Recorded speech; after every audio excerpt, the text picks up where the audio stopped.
Olá, eu me chamo Lívia e sou professora do curso de Letras da UiAP. Esse é o quarto e último vídeo do mini curso Lendo Mulheres Negras. Dessa vez, o nosso tema não é exatamente sobre autores de uma mesma região ou de um mesmo país, como foram os demais vídeos. Dessa vez a temática é autoras diaspóricas. Então eu começo perguntando, quantas autoras caribenhas você já leu? Quantas autoras que falam sobre refugiados? Ou quantas autoras muçulmanas falando do seu ponto de vista em relação à sua fé? Antes de falar sobre as três obras e três autoras de hoje, é preciso esclarecer o que é a diáspora. Ao pé da letra, diáspora significa dispersão. É a dispersão ou deslocamento forçado de uma etnia para vários lugares do mundo. Em geral, a gente pensa na diáspora judaica, que tem a ver com a fuga do povo judeu de Israel para outros lugares do mundo por motivos de perseguição. Só que não existe só a diáspora judaica, existem várias diásporas por diferentes motivações. O foco aqui é a diáspora negra.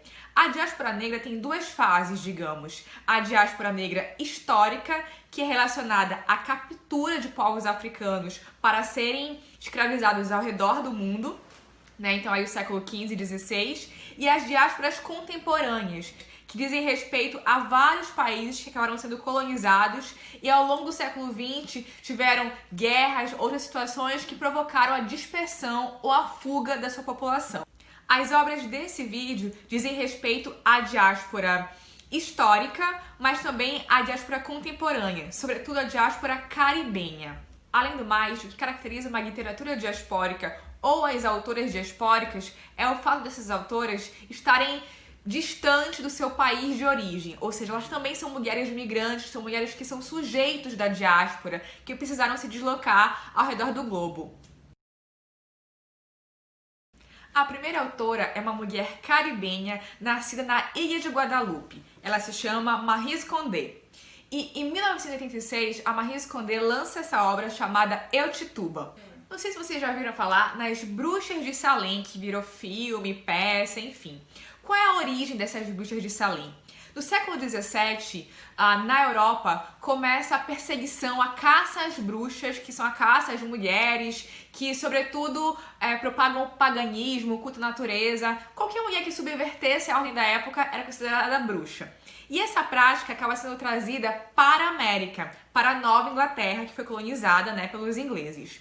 Então, essa caça às bruxas ocorre nessa cidade de Salem, em Massachusetts, e ela é registrada historicamente, Então, há comprovação, há um registro histórico falando de 200 pessoas que foram julgadas de bruxaria na época. E nesses registros, essas pessoas é explicado o que elas fizeram, é explicada a história delas, enfim.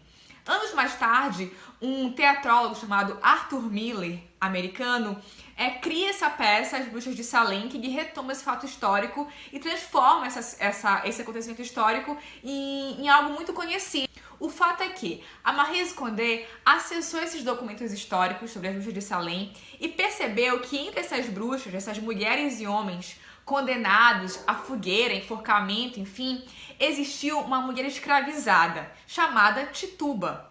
Porém, pouco se fala sobre a Tituba, não existe nessa historiografia um aprofundamento sobre quem foi essa mulher escravizada. Ela só é mencionada e ponto. Enquanto as demais pessoas as suas histórias são mais aprofundadas.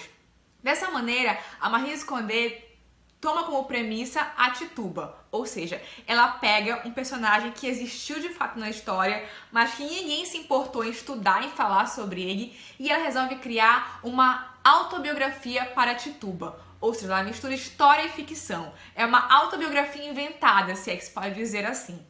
Assim, a Maryse Condé faz essa releitura de um fato histórico e cria toda uma história para Tituba.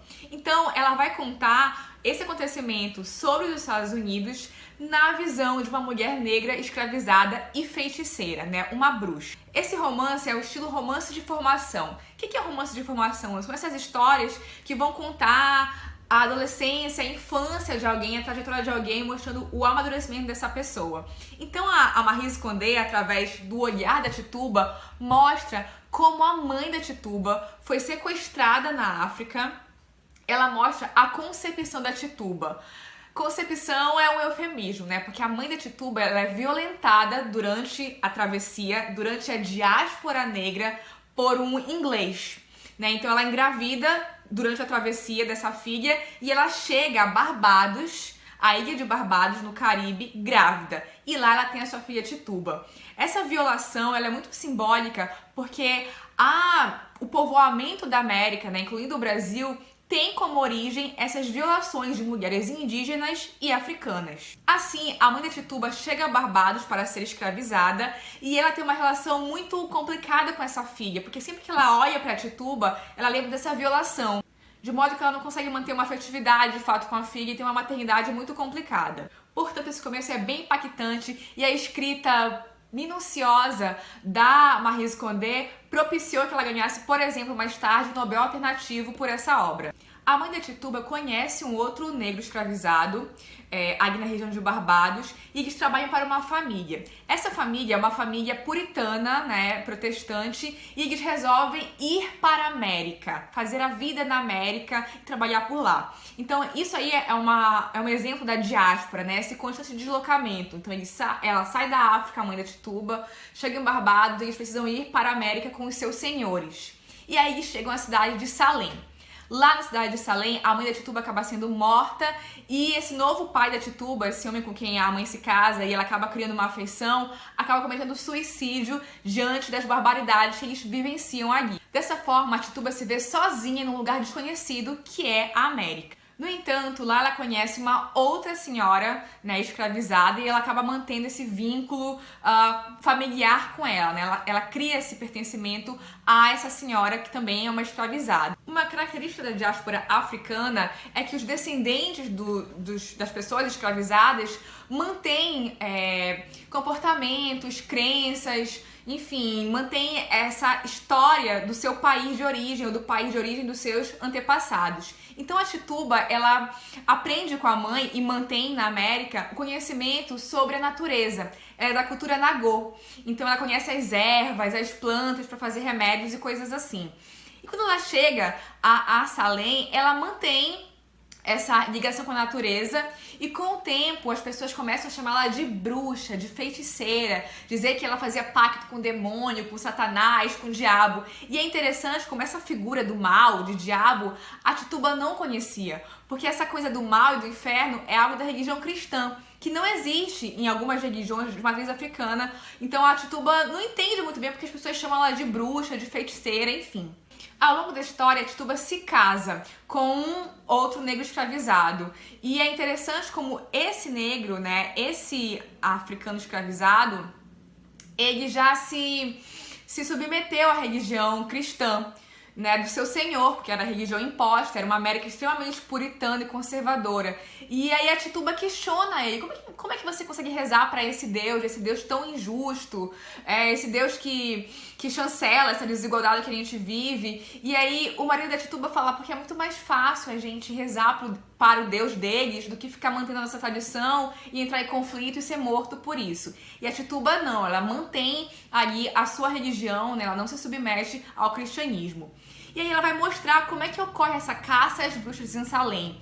As próprias crianças que a Tituba trata na casa que ela mora, na casa onde ela serve, essas crianças começam a adoecer. E aí a Tituba se afeiçoa a essas crianças e começa a fazer porções, né, remédios caseiros para elas. E as próprias crianças, ali na ingenuidade, vão falando sobre isso. E aí chega o resto do povoado que aquela mulher, que a Tituba é uma feiticeira, é uma bruxa. No fim das contas, assim como outras pessoas da região, a Tituba é presa e vai ser julgada e condenada por bruxaria. Assim, ela mostra a questão da intolerância religiosa nessa América puritana que desencadeia essa caça às bruxas. Então, a Tituba é a bruxa negra de Salem que a historiografia apagou e a Maryse Condé resolveu reverter, né, subverter esse apagamento e criar uma história para ela. No início do livro, o prefácio é escrito pela Conceição Evaristo, a autora sobre a qual eu falei no primeiro vídeo, né, uma autora brasileira. E a Conceição mostra a importância da ficção, porque na ficção tudo é possível, inclusive resgatar essas histórias, essas memórias. Ainda, a Maryse Condé, de certa forma, conversa com a Tituba, porque em um momento do livro a Tituba fala que ela sabe que quando ela morrer, ninguém vai se interessar pelo nome, pela história dela. Então, a Maryse Condé cria, assim, uma não tradição, ou seja, ela coloca como protagonista, como centro da história, um personagem historicamente marginalizado. A segunda autora é, atualmente, uma parlamentar na Holanda, mas ela nasceu na Somália, na África. E ela conta na sua autobiografia como ela faz esse percurso. A autora se chama Ayaan Hirsi Ali e esse livro foi lançado em 2002. Dessa vez, a história trata da diáspora contemporânea. Enquanto em Eu, Tituba se fala da diáspora histórica, ou seja, remetente à escravidão, aqui é uma diáspora já do século XX, decorrente de um contexto histórico muito conturbado no país de origem da Ayaan.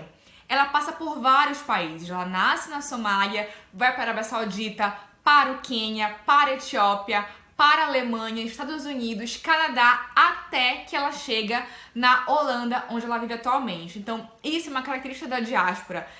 A gente ultrapassa essa ideia de chegada e saída, né? De imigrante e emigrante, mas de alguém que circula, um sujeito diaspórico. Chama Infiel e o subtítulo é A Mulher que Desafiou o Islã. Ou seja, a Ayaan é uma mulher que nasce no seio da comunidade muçulmana islâmica da Somália.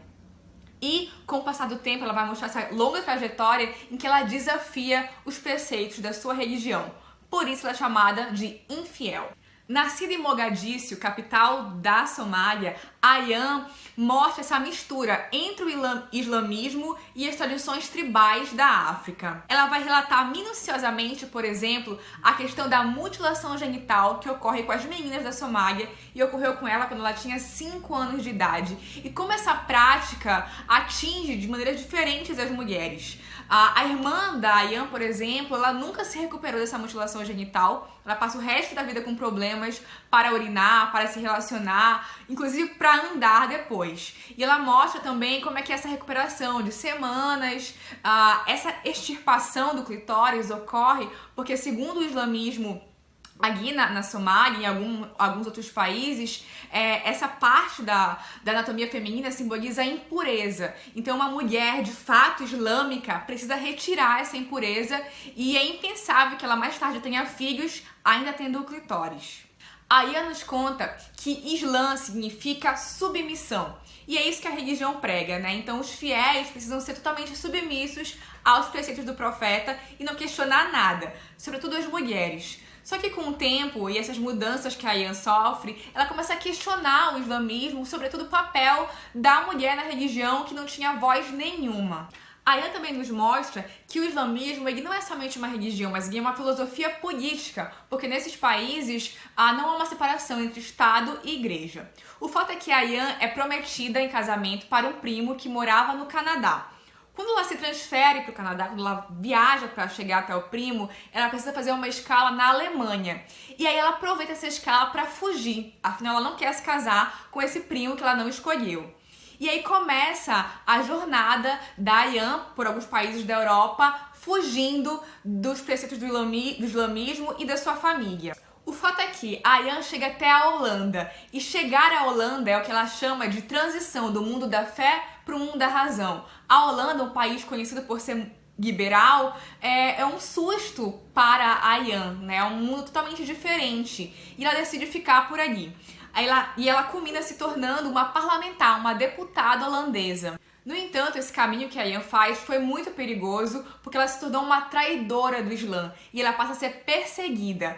A Holanda abriga muitos muçulmanos, muitos migrantes africanos. Na Holanda, a Ayaan vai pedir asilo político. E é muito interessante porque ela vai mostrar todo o percurso de um refugiado. Como é pedir asilo político, como é que funcionam as provas para se solicitar asilo, como é que demora, como é que é a vida de um refugiado. Nós vemos muitos refugiados nos noticiários, mas pouco ouvimos a versão deles da inserção nas sociedades de destino.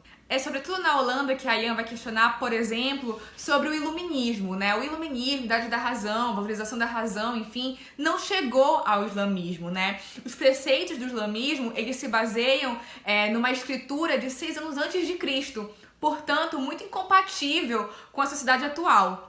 E aí ela vai verificar, né, como o iluminismo ou uma sociedade racional, laica, como era a Holanda, era totalmente incompatível à realidade que ela viveu até então. Chegando na Holanda, ou melhor, anos após estar na Holanda, a Ayaan conhece um cineasta chamado Theo van Gogh, que era um cineasta muito polêmico da Holanda, e ele resolve fazer um curta-metragem falando sobre a religião muçulmana. Esse documentário, que está no YouTube disponível, se chama Submission, que é submissão, que é o significado de islamismo. Quando Theo van Gogh faz esse documentário, através da escrita, através da história da Ayaan, isso piora ainda a situação de perseguição que ela sofre. Mas o ápice da situação é quando Theo van Gogh é assassinado por um marroquino muçulmano que vivia lá. Esse marroquino representa toda essa população que condena as atitudes da Ayaan. E ele mata o Theo cravando no peito dele uma carta. E essa carta era endereçada a Ayaan, ou seja, era um aviso a ela. Após a morte do Theo, a Ayaan se sente extremamente culpada e a perseguição chega ao extremo, porque o que ela fez, esse vídeo, é a afronta máxima ao islamismo. A família da Ayaan corta relações com ela e ela se torna persona não grata no seu país de origem. Tanto prova que ela nunca mais voltou lá. Ao lançar sua autobiografia, que é digna de um filme de Hollywood, porque acontece muita coisa e realmente é uma história muito bem escrita, a Ayaan se torna internacionalmente conhecida e ela é eleita em 2005 uma das mulheres mais influentes do mundo pela revista Times. Ao chegar à Holanda, a Ayaan se formou em ciências políticas e na sua trajetória enquanto parlamentar ela foca bastante na questão dos migrantes e dos refugiados, o tratamento que essa população recebe na Holanda. E ela também passa a questionar sobre o multiculturalismo, sobre o fato dos holandeses que pregam tanto a liberdade aceitarem a população muçulmana e pouco se preocuparem em integrá-los de fato à sociedade. A grandeza da obra de Ayaan Hirsi Ali está no fato de ela relatar sobre a religião muçulmana a partir do ponto de vista de uma muçulmana, né? De alguém que realmente viveu a religião, rompendo assim com alguns estereótipos que nós temos sobre a fé islâmica. É importante lembrar que a Ayaan rompeu com o islamismo e a importância dela está nessa coragem que ela demonstra em afrontar a sua família, o seu país e vários países e arriscar a própria vida ao questionar os paradigmas do islamismo. Assim, a última autora diaspórica desse vídeo é a Edwige Danticat. Ela é uma autora haitiana que atualmente mora nos Estados Unidos. A Edwige Danticat, assim como a Ayaan Hirsi Ali, escreveu a sua autobiografia em que ela vai mostrar uma diáspora contemporânea, mas é uma diáspora caribenha, mais especificamente do Haiti. É interessante a gente ler uma autora haitiana porque os haitianos, né, os migrantes haitianos, eles estão muito presentes na atualidade do Brasil. O Brasil tem uma relação muito próxima com o Haiti, de atuação após o terremoto que ocorreu lá, e o Brasil acabou se tornando o principal destino dos haitianos pós-terremoto. No entanto, essa história não tem a ver com esse momento, ela é um pouco anterior. Ela fala sobre a trajetória de uma família saindo do Haiti para a América, né, para os Estados Unidos. A diáspora é uma característica do povo haitiano. Então, historicamente, o Haiti, as pessoas do Haiti costumam migrar, costumam se deslocar. E aí, Edwige Danticat vai mostrar um pouco sobre o deslocamento da sua família. Esse livro é de 2010 e, novamente, ela vai mostrar uma visão subjetiva da questão do refúgio e da migração. A Edwige conta como, na sua infância, os seus pais precisaram ir para a América diante de um Haiti repleto de golpes de Estado e uma conturbada situação social. Então, os pais vão para a América para tentar uma vida melhor e deixam um casal de filhos sob os cuidados dos tios. Dessa forma, a Edwige e seu irmão crescem tendo os tios como pais, né? Considerando os tios como seus pais. Por outro lado, ela conta como é que foi a chegada dos pais à América e como foi difícil a inserção desse casal na sociedade americana. É importante a gente analisar a partir dessa história como ocorre a integração de imigrantes negros em alguns países. Isso serve para analisar a questão da Europa e a questão dos Estados Unidos. Quando os migrantes são africanos ou de países caribenhos e são imigrantes, como eles chamam, de cor, a hospitalidade é totalmente diferente. Então esses pais mostram como mesmo as pessoas com uma boa qualificação profissional, ao chegar em alguns países, precisam ser alocadas em condições subalternas em trabalhos precarizados. Com o passar do tempo, os pais da Edvige conseguem uma situação melhor nos Estados Unidos e pedem para que os tios enviem então os filhos para morar com eles. Isso é muito interessante também porque a Edvige vai chegar num país novo, então ela vai precisar se adaptar a uma realidade totalmente diferente e muitas vezes bem hostil a eles. No caso, haitianos nos Estados Unidos. Só que nos Estados Unidos já existiam muitos haitianos, então existiam bairros de haitianos, enfim, e ela mostra como é que é essa adaptação. Os pais da Edvige vão ter mais 2 filhos agora na América. Então ela mostra essa diferença entre ela, que nasceu no Haiti e vai para a América, e os irmãos que já são americanos, né? Então, essa multiplicidade de identidades, de estar no entre-lugar, né? Estar nos Estados Unidos, mas se sentir haitiano, se sentir um pouco americano também. Enfim, essa questão da identidade do migrante. Um fato que vai destacar na obra é como a Edvige Danticat, que hoje é uma cidadã americana, mostra como o Estado americano trata muitas vezes esse imigrante. Algo que marcou bastante a história da Edvige é que esse tio que a criou, que eu mencionei no começo, ele visita os Estados Unidos em um certo momento. Só que ele tá doente, muito doente, ele tá com câncer e ele vai visitar o irmão justamente meio que para se despedir do irmão. Ao chegar ao aeroporto, ele é barrado, porque ele levava na sua mala um remédio caseiro. Esse tio estava muito doente e só esse remédio caseiro, que tinha ingredientes ali específicos do Haiti, que amenizava as suas dores. No entanto, a polícia americana acusa o tio de praticar voodoo. Então, um preconceito aí com os haitianos, e apreende esse remédio. E apreende também o próprio tio da Edvige. Ela relata esses últimos dias do tio na prisão, como ocorre a criminalização do migrante, e aí sem acesso a esse remédio caseiro que a polícia americana não entende o que significa, né? Trata como voodoo, enfim, um preconceito religioso. Esse tio acaba falecendo na prisão. Além do mais, com o tempo, a Edvige vai se sentindo um pouco mais americana também. E ela mostra como voltar ao Haiti nunca mais é a mesma coisa, porque embora ela sinta muita falta do país de origem, ao chegar lá, ela já sente também falta dos Estados Unidos. Então ela se torna uma pessoa dividida. Assim, ela escreve Adeus Haiti, mostrando um pouco da realidade migratória, a realidade do seu povo, da diáspora e do tratamento que a sociedade americana tem com a população afro-americana e afrodescendente. Em tempos de protestos, de uma morte quando George Floyd, ler esse tipo de livro, falando sobre essas questões da polícia, dessa população afro-americana, é muito importante. Maryse Condé, Ayaan Isiagi e Edvige Danticat são 3 das várias escritoras diaspóricas que existem para que a gente possa conhecer um pouco de diferentes realidades. Então assim a gente finaliza o mini curso sobre mulheres negras escritoras. Os livros inspiram, entretêm e ensinam, e principalmente despertam questões muitas vezes adormecidas ou nunca pensadas por nós.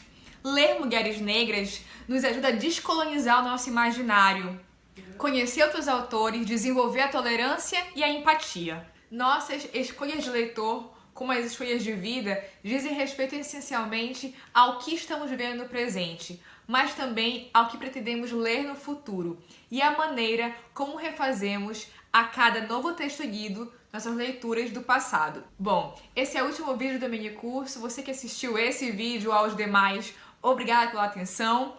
Então, leia, se informe, leia Mulheres Negras e até mais!